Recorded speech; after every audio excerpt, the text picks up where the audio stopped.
आज मी काहीतरी नवीन सांगणार आहे. आज संविधान दिन. तुम्हाला संविधानाबद्दल काही माहित आहे का हे मला जाणून घ्यायचं आहे. तर संविधान म्हणजे काय ग पौर्णिमा? मॅडम संविधान म्हणजे मोठे पुस्तक का? मॅडम संविधान म्हणजे मोठे पुस्तक का?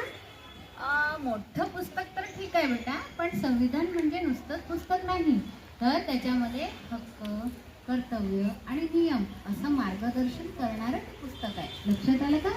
हां, ठीक आहे. मॅडम हक्क म्हणजे काय? छान प्रश्न विचारलास का निकिता. हक्क म्हणजे आपल्या स्वातंत्र्यासाठी जे असतात ते, त्यांना आपण हक्क म्हणूया. स्वातंत्र्यासाठी करायच्या गोष्टी म्हणजे हक्क. जसं शिक्षणाचा हक्क, स्वातंत्र्याचा हक्क, मग याला काय म्हणायचं आपण? हक्क. शिक्षणाचा हक्क आहे की नाही तुम्हाला सगळ्यांना? हां, मग ते झाला हक्क. आणि हे सगळे हक्क कुठे लिहिले आहेत सांगू? आपल्या संविधानामध्ये. कुठे लिहिलेलं आहे? संविधानामध्ये. बरं, हां, तुला काही विचारायचं आहे का? मॅडम कर्तव्य म्हणजे काय? खूप छान प्रश्न विचारलास ग नम्रता. कर्तव्य म्हणजे आपल्या देशासाठी करावयाच्या गोष्टी. कर्तव्य म्हणजे आपल्या देशासाठी करायच्या गोष्टी आहेत. म्हणजे काय? तर नियम पाळणे, आपलं नियम पाळणे. नंतर स्वच्छता करणे, स्वच्छता पाळणे. देशासाठी स्वच्छ भारत असते की नाही? आपला देश कसा असला पाहिजे? स्वच्छ. आपली शाळा कशी असली पाहिजे? स्वच्छ. आपला वर्ग कसा असला पाहिजे? स्वच्छ. ते आपलं कर्तव्यच आहे. हां, आणि दुसऱ्यांचा आदर करणे हे सुद्धा आपलं कर्तव्य आहे. आणि हे कुठे लिहिलेलं आहे सांगा बरं मला? संविधानामध्ये. बरोबर बरोबर, कळलं. मॅडम आर्यन शाळेत येताना रस्त्यावर धावत होता आणि त्याने सिग्नल तोडलं आणि त्याला तर काहीच झालं नाही. म्हणजे तुला असं म्हणायचं आहे का की त्याला शिक्षाही झाली नाही? असंच म्हणायचं आहे ना तुला, की त्याने सिग्नल तोडला, कसंही धावत होता, पण त्याला शिक्षाच झाली नाही ना? हे चुकीचंच झालं की नाही? चुकीचं. आर्यनने सिग्नल तोडला म्हणजे चुकीचं झालं की नाही? नियम तोडला, मोडला म्हणजे चुकीचं झालं की नाही? खरं तर संविधान सांगते नियम पाळा. आणि माहिती आहे का, आज त्याला काही झालं नाही, पण अपघात होऊ शकतो. पोलीस पकडू शकतात की नाही? हां, मग हे नियमाचं उल्लंघन केलं तर, नियम पाळला नाही तर, म्हणजे आपण काय करायला पाहिजे? मग सांगा बरं. पहिली गोष्ट काय करायला पाहिजे? नियम काय करायला पाहिजे? नियम पाळायला पाहिजे. बरोबर. काय पाळायला पाहिजे आपण? नियम. आणि नियम पाळणं हे कुठे दिलेलं आहे सांगा बरं मला?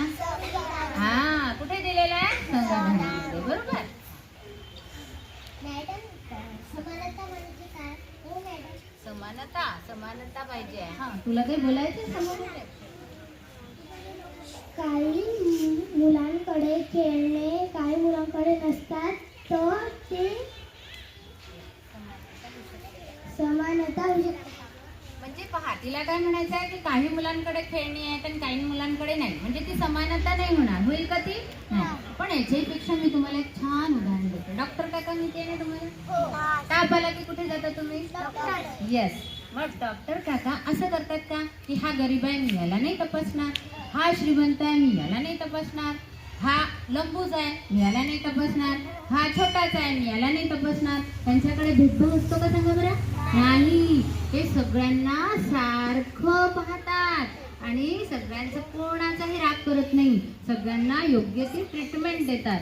मग त्याला म्हणायचं समानता. जिथे भेदभाव नसतो, श्रीमंत, गरीब, उच्च, नीच, हा या जातीचा, हा या धर्माचा, असं काहीही नसते, ती आहे समानता. आपल्या शाळेमध्ये बघा बरं, मी असं म्हणते का मी फक्त पौर्णिमाचाच लाड करते, मी हिचा लाडच नाही करत, किंवा शिक्षक असं करतात का? नाही की नाही? मग ही आहे समानता. ज्याला सगळी मुलं सारखे आहेत ते म्हणजे समानता. कळलं का तुम्हाला? मग किती छान तुम्ही समजून घेतलं की नाही? मग हे सगळं कुठे कुठे लिहिलेलं आहे माहिती आहे? संविधानामध्ये. संविधानामध्ये हक्क आहे, कर्तव्य आहे, नियमांचं पालन करणे आहे आणि समानता सांगितलेली आहे. सगळ्या धर्मांबद्दल समभाव सांगितलेला आहे. तो कुठे सांगितला आहे सांगा बरं? संविधानामध्ये. मग आपण काय करायला पाहिजे? संविधानाचा आदर करायला पाहिजे. संविधानामध्ये सांगितलेल्यानुसार पालन करायला पाहिजे. सगळ्यांनी शिस्तीमध्ये वागायला पाहिजे. तुम्ही पण वागणार ना सगळेजण? माझं ऐकणार की नाही तुम्ही? नक्की? हां, चला तर मग तर अशा प्रकारे आपण आज संविधान दिनाच्या दिवशी इतकी छान माहिती पाहिली. कशी